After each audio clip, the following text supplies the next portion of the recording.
Jared Carrabis, welcome. And I say that with all honesty. Your name's Andy? My name is Andy. Okay. I'm just asking. No, I know you were confused. That's why I responded. I let you know who I was and why I was talking about you and all that. So I didn't even hear it. To be honest, I'll be honest with you. I haven't heard it. I saw tweets about it. And what I said on the podcast last night was, it's not about who said it. It's the message that I've been hearing for a long time, and it's tired. Okay. I'm aggravated by it. And what? So, Will, you want to step in because you are the TV guy? You guys can do your thing. Okay. But I would just say this. So I've known now Jared for probably 3 years, and as like a close friend of mine, and I think there is something of a misperception about what he does and what a lot of people in his world. First of all, I think he's as connected as anybody I know in the game. Really. Okay.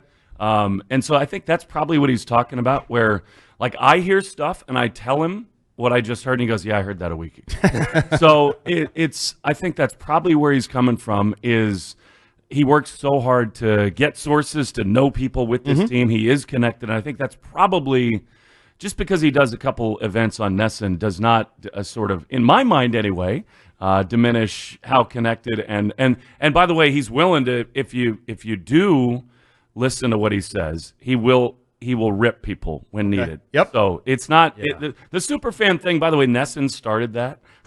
Which, ironically enough, it was a former Barstool employee that did that, and he was so sorry.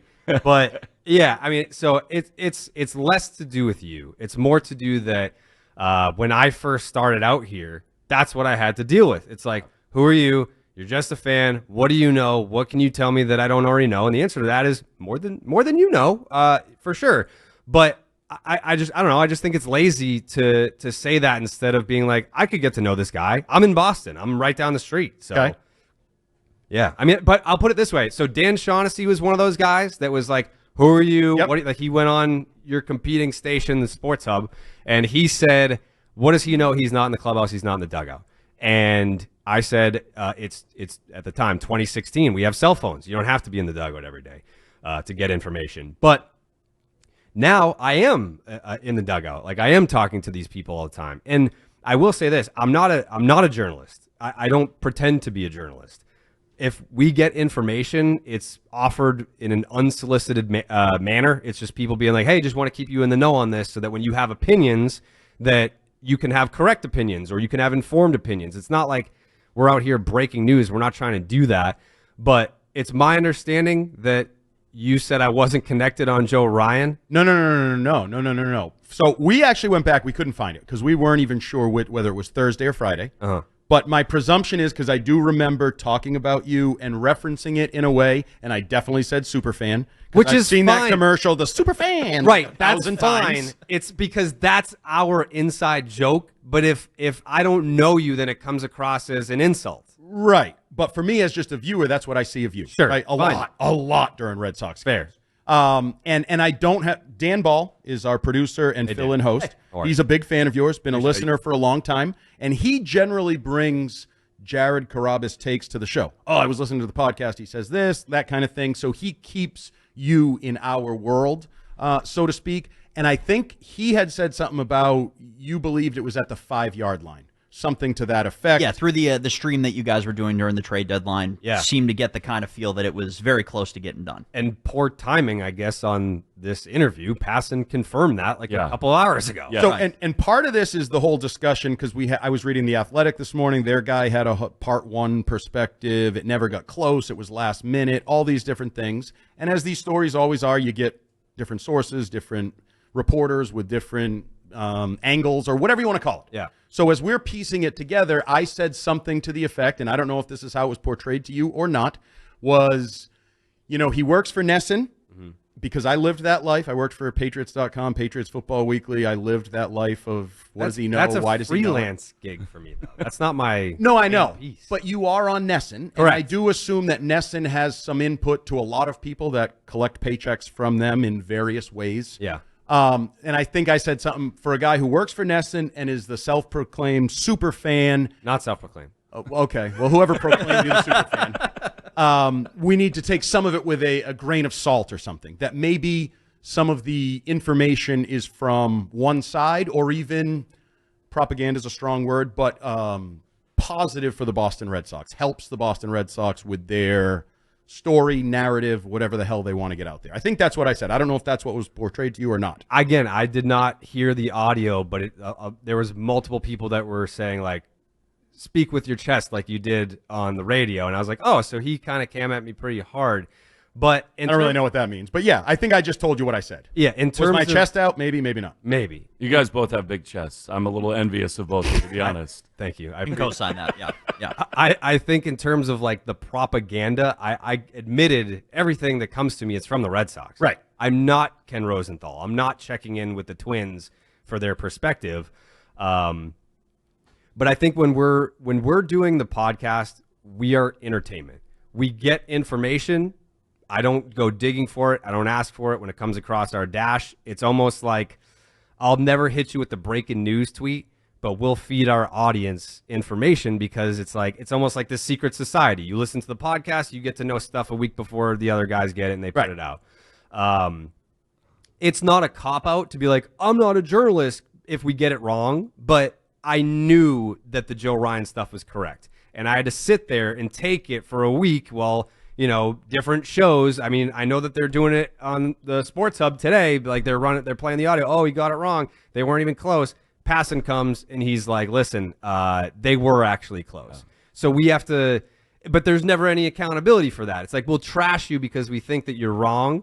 But when you're proven correct a few days later, it's like, let's move on. Let's move on, actually. Right. Yeah. I find that to be really weird in our media ecosystem. It's like these articles get written where, and I told all you guys months ago, they coveted Joe Ryan. They wanted him. And by the way, I've had conversations that I will never share with anybody on the record that prove that it was very close to getting done. It just was.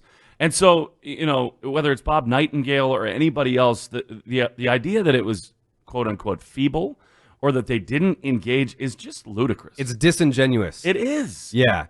And so I think when you tie the pieces together, because again, I'm not talking to anyone on the Twins side of things, but if the Red Sox feel like, hey, we almost got this thing done, and then the Twins are saying they barely even tried, that just says to me the Twins never really had any intent. They were they were stringing the Red Sox along. They were saying, let's see how far they'll go. If they do something crazy, we'll say yes. Right. But we want to gauge what the interest is. So I think so my general perspective on everything is believe everything and believe nothing. That's how I approach everything. Like there could be some truth to every rumor I hear, every report I hear, and there also could be falsehood to every report. Like the example in my world was Adam Schefter saying the Patriots won't trade Jimmy Garoppolo for 4 first-round picks. And then a couple months later, they trade him for a second-round pick. It's like that was clearly manipulated information that was put out by the Patriots for purposes that they knew. So I always have this skeptical view. I think the thing that set me up, so earlier I told the story, I was driving back from New Hampshire, I dropped my son off, boom, all of a sudden my phone starts blowing up. It's like John Lyons, Paul Perillo, Mike Giardi, all these guys are like, making friends again, what the hell did you do this time? Why is he all pissed at you? And I'm like, what?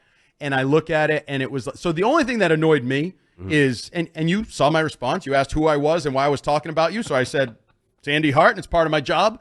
Was like sort of that passive-aggressive, Kobe, do I know you, man? Do I know you? Because it's 2025. And if you wanted to know who I was, you could have said, Grok or Chat GPT or typed in who's Andy Hart or whatever. So, like, I'm here 3 days a week, 2 days a week at Fenway. It is what it is. That was the only thing that annoyed me.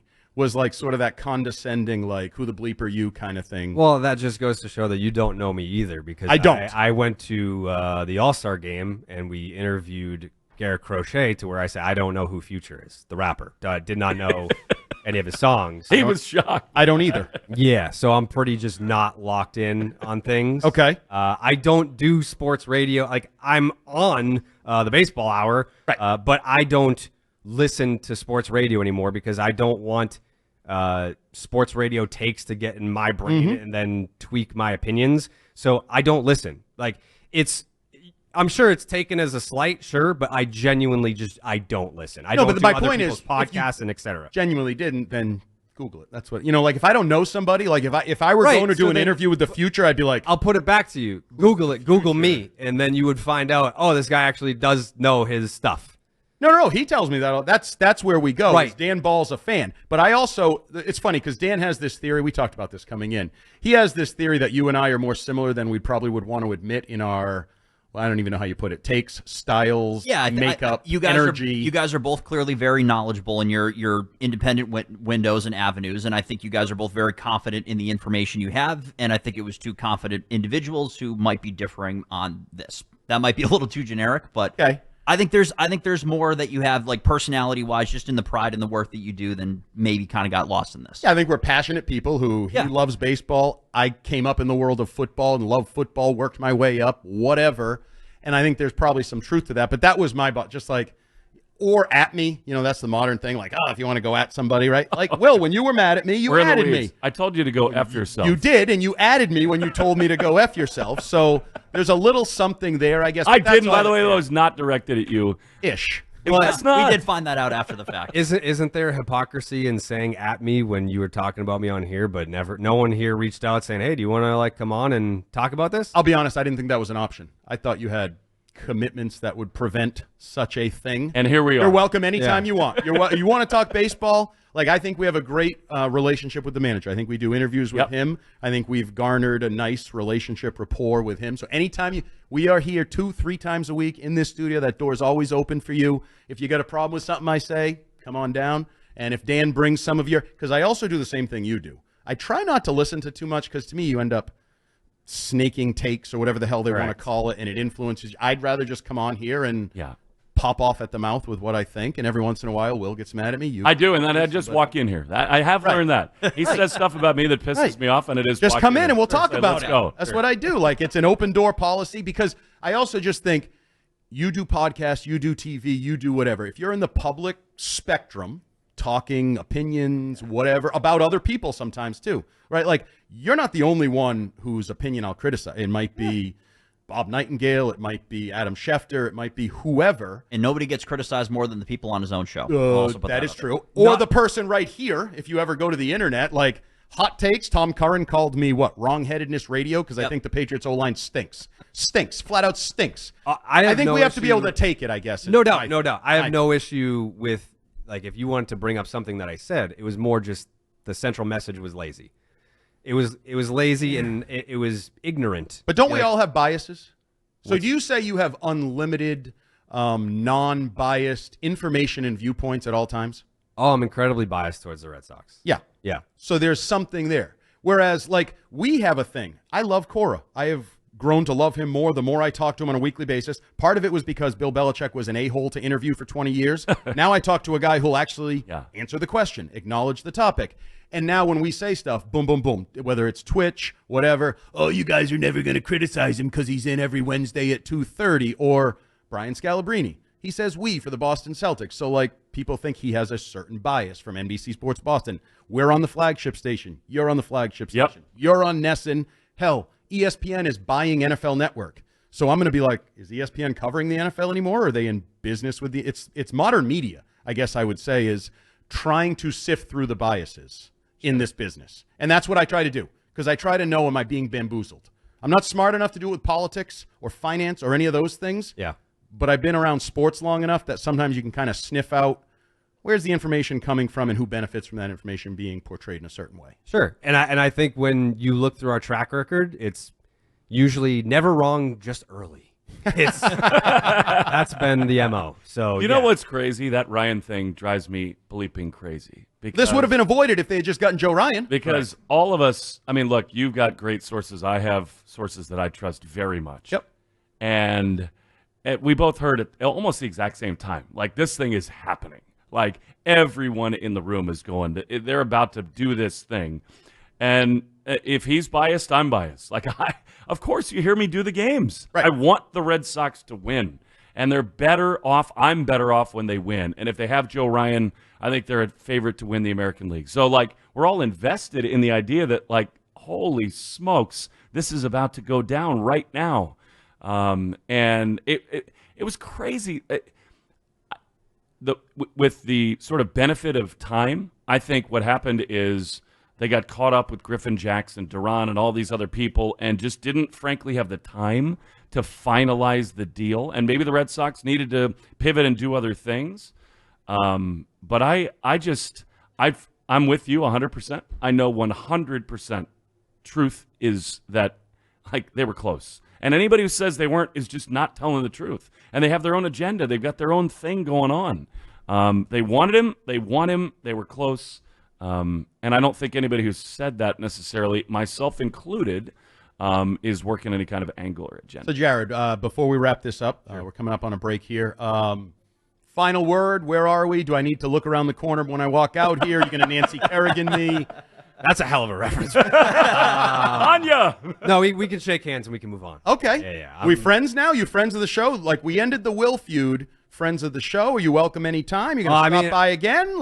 Ted's a big fan. Yeah, I met him. You say that. I haven't heard Ted say that. I'm going to ask him. A couple weeks ago, shook my hand. Big fan. Okay. So for him, anything. Last time I came on here and had a beef, a Hall of Famer started cursing at me. So if you get Will Clark. Will Clark. Yeah. Yeah, we started that feud, too. We tend to start feuds on here. I don't know how that happens. Yeah. It's weird. I wonder where that comes from. We stumble into them somehow. But, okay, so you're welcome. You're welcome anytime here. And if you have a problem, I guess just say, who is Andy Hart? And I'll reply to the tweet again, and we'll go off on our separate ways. Beautiful. God bless Will Fleming, the mediator of the year. Can Joe Ryan Not be even the Red a little Sox bit. I feel like we made no progress. This winter, I think we revisit Joe Ryan. So? Yeah, I think we revisit Joe Ryan this winter. Maybe if we don't sign Framber Valdez. You know what drives me crazy is that people, I come on here and make all these predictions, and I said they were going to make big changes. They traded Devers, right? And then I said they're going to do big things at the deadline and in the offseason. I'm all in on that again. They're going to do more stuff. So Valdez, did you notice how he slipped that in there? He do. told me he and I we're both not have wrong a crush early. on Fromber. Wrong early. But Mason Miller, 2 years down the road. How about both of them? How about Fromber and Joe Ryan and a couple Speaking my duck language. boats in a row? What do you think? I believe our manager said it's time to get greedy. Did he not say that? He did. Yeah.